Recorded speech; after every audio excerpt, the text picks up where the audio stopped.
It started with something so ordinary I barely remember the exact morning anymore. Coffee, keys, a half-asleep goodbye at the door.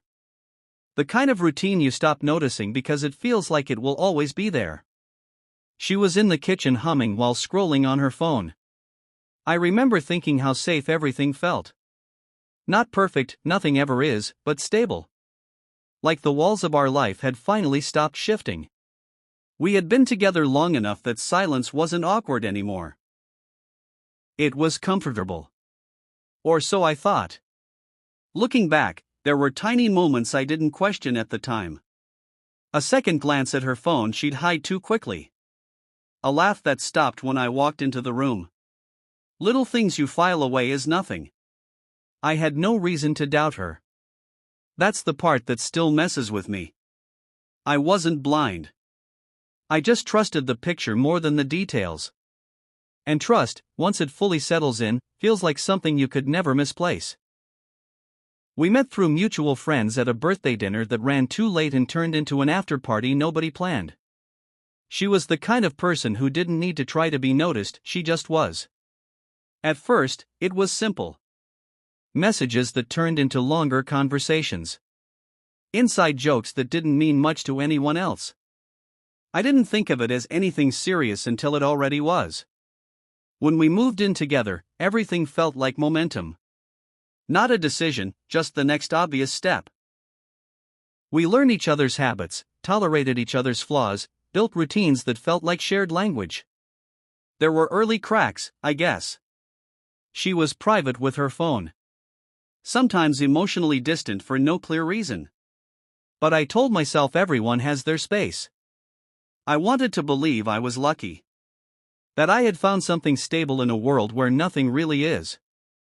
So I ignored the small hesitations. The pauses that lasted too long. The explanations that didn't fully explain anything. I didn't know I was normalizing the beginning of something I wouldn't understand until it was already too late. The first real signs weren't dramatic. That's the worst part, they rarely are. She started working later than usual. Meetings that didn't have names. Friends I'd never heard of suddenly becoming part of conversations she didn't elaborate on. There was a shift in her presence. Not absence exactly, but a kind of emotional withdrawal. Like she was physically there but mentally somewhere I wasn't invited. I tried to ask casually at first. Long day? Everything okay? She always had answers that were just enough to shut the conversation down. I convinced myself it was stress. Work pressure. Life being life. But there was also a new pattern. She became protective of her phone in a way that felt almost instinctive. Turning it face down. Taking it into the bathroom. Smiling at messages she didn't share. Still, I said nothing serious. Because suspicion feels uncomfortable when there's no proof. It makes you feel paranoid instead of observant. So I stayed quiet. And silence, I learned later, can be its own kind of permission. The change didn't come all at once. It crept in. One evening, she came home and didn't kiss me hello. Just dropped her bag and said she was tired. But it wasn't tiredness I recognized, it was distance. We ate dinner almost without talking. I kept waiting for her to come back to herself, like she usually did after a long day. She didn't. That night, I couldn't sleep. I remember watching her breathe and feeling like I was beside someone I didn't fully know anymore. The next morning, she left earlier than usual. I noticed she checked her phone before even getting out of bed, like it was pulling her out of sleep faster than I could. Something in me started tightening. Not panic yet. Just unease. A quiet internal shift where your normal stops feeling entirely reliable. I told myself I was overthinking. I even felt guilty for thinking it. But once that thought enters your mind, once you see the possibility, it doesn't leave quietly. It waits. After that, I started noticing everything differently. The way she angled her body away from me when texting. The way conversations ended slightly too quickly. The subtle impatience when I asked normal questions. I began tracking time without meaning to. How long she was on her phone. How often she stepped outside for calls. Patterns forming that I didn't want to name. Still, I avoided confronting her. Because part of me was afraid of what I might find, and another part was afraid of being wrong. But doubt has a way of growing in the absence of clarity. It fills every gap you don't explain. One evening, she left her phone charging in the kitchen while she showered. It buzzed twice. I didn't mean to look. That's what I tell myself. But I did. The preview of a message showed a name I didn't recognize. Not just unfamiliar, out of place. Too personal for a coworker, too casual for anything professional. And that was the first moment I felt something crack open inside me. I told myself I would forget it. That I would let it go. But I couldn't. A few days later, while she was out, I was putting away laundry and found a small folder tucked inside one of her bags. I wasn't searching for anything. It just fell open when I moved it. Inside were papers that didn't belong in our life. Documents. Official looking. And on the top page, something that made my stomach drop before my brain even caught up. I found second documents with a different name in her things. I remember reading it once, then again, slower, as if the letters might rearrange themselves into something less impossible. The name wasn't hers. Not even close. Different identity. Different history implied by the structure of the paperwork. Enough detail to make it real, not a mistake. My hands were shaking before I even understood why. I sat down on the floor because standing suddenly felt unsafe. Everything I thought I knew about her didn't just feel wrong, it felt rewritten. And I had no idea what I was actually looking at. When she came home that night, I couldn't act normal. I tried, but I was shaking in a way I couldn't hide. She noticed immediately. Of course she did. "What's wrong?" she asked, dropping her keys. I couldn't speak at first. My throat felt tight, like my body was refusing to cooperate with what my mind already knew. Finally I just said, "Who are you?" She froze. Not confused, alert. That silence told me more than words. She tried to laugh it off. "What kind of question is that?" But her eyes didn't match her voice. I told her I saw the documents.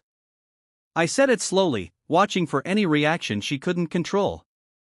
And for the first time since I met her, she looked genuinely afraid. Not of me. Of something else. And that terrified me more than any confession could have. The conversation didn't stay calm for long. She denied everything at first. Said it was complicated, said I shouldn't have looked, said I was misunderstanding. But the more I pressed, the more her answers shifted. First confusion, then irritation, then something close to panic. I kept asking about the name.